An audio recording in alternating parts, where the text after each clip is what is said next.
सबसे पहले आपको अज़ीम प्रेम जी की ये वाली जो ऑफिशियल साइट है इस पर आ जाना है। यहाँ पर आपको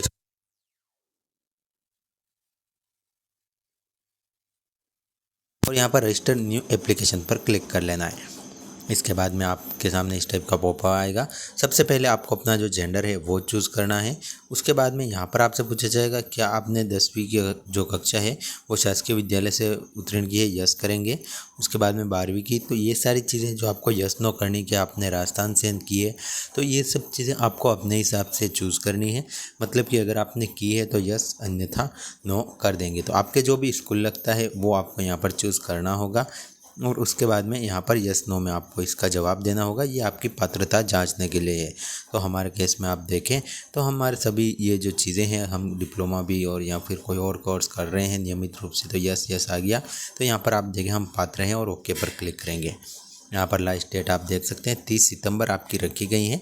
सबसे पहले आपको अपने मोबाइल नंबर यहाँ पर दर्ज करने हैं और उस पर आपको एक OTP सेंड करने हैं। जो भी OTP आपको मोबाइल पर प्राप्त होते हैं वो आपको यहाँ पर दर्ज करके वेरीफाई कर लेना है। OTP वेरिफिकेशन के बाद आप देखें तो आपको अपना फुल नेम लिखना है और यहाँ पर 10th की मार्कशीट के हिसाब से लिखना है। तो आपका जो भी फुल नेम आ रहा है वो आप यहाँ पर लिख लेंगे। उसके बाद में आपको आपके जो आधार कार्ड नंबर हैं वो आपको यहाँ पर दर्ज करने हैं और उसके बाद में अगले ऑप्शन में वापस से आपके जो आधार नंबर हैं उन्हें कंफर्म करना है, मतलब कि आपको रीटाइप करना है। तो आपके जो 12 डिजिट के आधार नंबर हैं वो आप यहाँ पर दर्ज कर देंगे। उसके बाद में यहाँ पर आप थोड़ा सा नीचे आएंगे, यहाँ पर आपसे स्टेट पूछा जाएगा कि 12th आपने कौन से स्टेट से पास किया, हम राजस्थान कर देंगे। आपके जो भी है वो आप कर सकते हैं। तो यहाँ पर हम स्टेट वापस कंफर्म कर लेंगे। उसके बाद में यहाँ पर हमें एक पासवर्ड बनाना है। पासवर्ड आपका मिक्स कॉम्बिनेशन में होना चाहिए जिसमें number, character, special character, upper letter सब कुछ मिक्स में हो। तो हमें अपना एक बढ़िया सा पासवर्ड बना लेना है। उसके बाद में रजिस्टर पर क्लिक करना है। इस पर आई कन्फर्म पर क्लिक करके कंटिन्यू पर क्लिक करना है। हमारा रजिस्ट्रेशन कंप्लीट हो जाएगा और इसके जो ID पासवर्ड है वो हमें मोबाइल पर भी भेज दिए जाएंगे। उसके बाद में हमारे जो ID पासवर्ड हमें मिले हैं मोबाइल पर, उसके बाद में आपको यहाँ पर लॉगिन करना है। तो ID आपने पासवर्ड खुद बनाया और ID यहाँ पर आप लिख देंगे। उसके बाद में लॉगिन पर क्लिक करेंगे। यहाँ पर आपके सामने इस टाइप का डैशबोर्ड आएगा, प्रोसीड पर क्लिक करेंगे। उसके बाद में आपसे पूछा जाएगा कुछ पर्सनल डिटेल्स। सबसे पहले आपको अपना जेंडर चूज़ करना है, आपकी जो डेट ऑफ बर्थ है वो आपको चूज़ करनी है। तो ये सारी जो जानकारी है वो आपको अपने 10th की मार्कशीट के हिसाब से फिलअप करनी है। आधार कार्ड में अगर गलत है तो कोई बात नहीं, पर आपको ये सारी चीज़ें 10th की मार्कशीट से हिसाब से ही फिलअप करनी है। आपको अपनी जो ईमेल आईडी है वो आपको यहाँ पर दर्ज करनी है। उसके बाद में आपका जो फादर नेम है वो अगले ऑप्शन में आप यहाँ पर ऐड कर सकते हैं। फादर नहीं है तो मदर नेम भी आप ऐड कर सकते हैं। आपको कोई समस्या यहाँ पर देखने को नहीं मिलेगी। तो यहाँ पर हम फादर नेम लिख देते हैं। कम्युनिकेशन एड्रेस में सबसे पहले स्टेट सेलेक्ट करना है। उसके बाद में आप देखें तो आपको आपका जो डिस्ट्रिक्ट है वो सेलेक्ट करना है। उसके बाद में आपका पूरा जो एड्रेस है, गांव का नाम, पोस्ट, सब कुछ आपको अगले वाले ऑप्शन में यहाँ पर आपको टाइप करना है। तो आपका जो भी गांव लगता है उसका नाम, पोस्ट ऑफिस सब कुछ मिक्स करके एकदम परफेक्ट जो आपका एड्रेस है वो आप यहाँ पर लिख देंगे। पिन कोड लिखने हैं और सेव पर क्लिक करना है।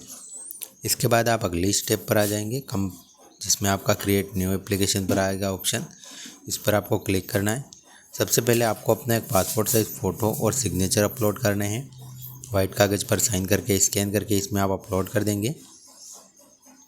और यहाँ पर साइज़ की आपको काफ़ी ज़्यादा छूट दी जाती है और इसकी जो सैंपल है वो भी आप देख सकते हैं कितनी साइज़ में रखना है। तो ये सारी चीज़ें हम कंप्लीट करके अपलोड कर देंगे। ये हमारा कंप्लीट है और उसके बाद में आपको इसे सेव एंड नेक्स्ट पर क्लिक करना है। इसके अगले ऑप्शन में आप देखें आपको आधार कार्ड अपडेट जो अपलोड करने का ऑप्शन आ जाएगा।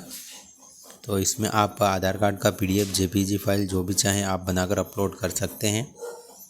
तो यहाँ पर अपलोड फाइल में जाकर इसको भी हम अपलोड कर देंगे। तो पहले मैं इसको स्कैन कर लेता हूँ और हमारा अपलोड हो चुका है। सेव एंड नेक्स्ट पर क्लिक करेंगे।